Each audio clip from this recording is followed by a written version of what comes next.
بسم الله الرحمن الرحيم waxaa moodaa bariyahan dambe inay soo badatay nimanka Soomaaliyeed romantic ma ahaan nimanka Soomaaliyeed sida laga filaayay markii intaan guursan ka hor san ka filaayay ma noqonin nimanka Soomaaliyeed si ajaanibta ay dumarkooda oo la dhaqmaan oo lama dhaqmaan okay waa gartay taas waa nimanka Soomaaliyeed waraabo dumarka Soomaaliyeed ayaga wali ma isweydiiyay maxaa la dhahaa mis romantic dumarka xaq uma laha inay sameeyaan oo ninkooda ay romantic u noqdaan oo rag bas ayaa laga rabaa inay romantic noqdaan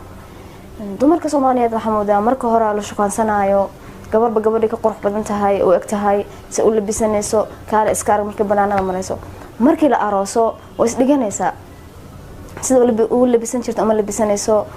ninkeeda waxay ku qaabilaysaa diricay maanta oo jikada kula jirtay waxa laga yaabaa qaarkood inay xataa ay caylaan markay ilmaha dhalaan oo jirkooda iyo aysan maxaa la dhahaa ka taxadirin kus wax iska dhacaysaa ninkayga waay maxaa iska qurxinaysaa ilaahay waasoo ku sameeyay waa ninka khalaas uu ku yaqaan qofka tahay laakiin qofku isku qurxi lagu yiri waa ninka qof ajnabi lagu ma dhihin isku qurxi xafladda marka aas isku qurxi lagu ma dhihin laakiin waxa lagu dhahay markuu ninka ku imaana isku qurxi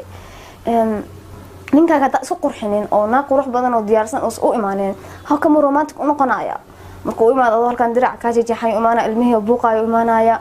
waxa ku dhacay madaxna oo iska saxanaya waxa laga yaabaa inuu san hatta uu sid awal aha oo san ka sii daro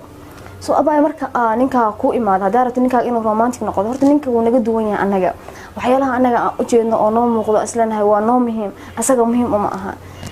like sida inuu banaanka ku kaxeeyo inuu ku dhaco casho banaanka ka soconayna inuu meel casho qurux badan oo kana leedina ku wado inuu flower ku keeno waxaas waxa la tahay waxa macna lahayn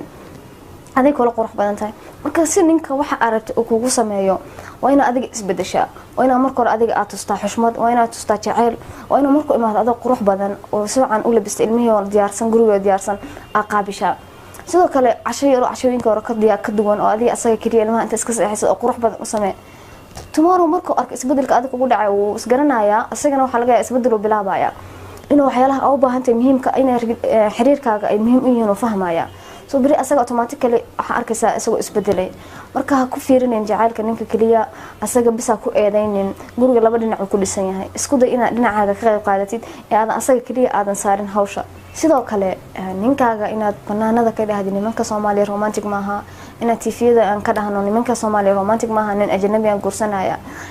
wax fool xun way ninkii ma bedelayso wax isbedel ma soo kordhinayso ina ninkaaga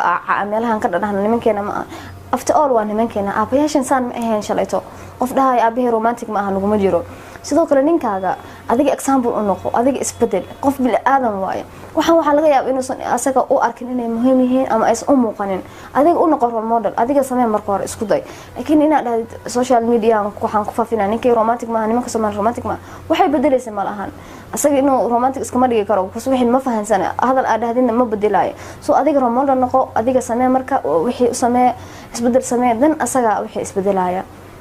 sidoo kale nimanka dumarku ka duwan yihiin ilaahay maxaa la dhaasoo ku abuuro ma abuurin emotional ka buuxo sida adiga u sameysanta uma sameysna waxyaalo muhiim ah ay u baahan yihiin adiga fahmeenin soo maxay ka dhimaysaa inaad xaaskaaga marka shaqada ka imaatid flower u keentid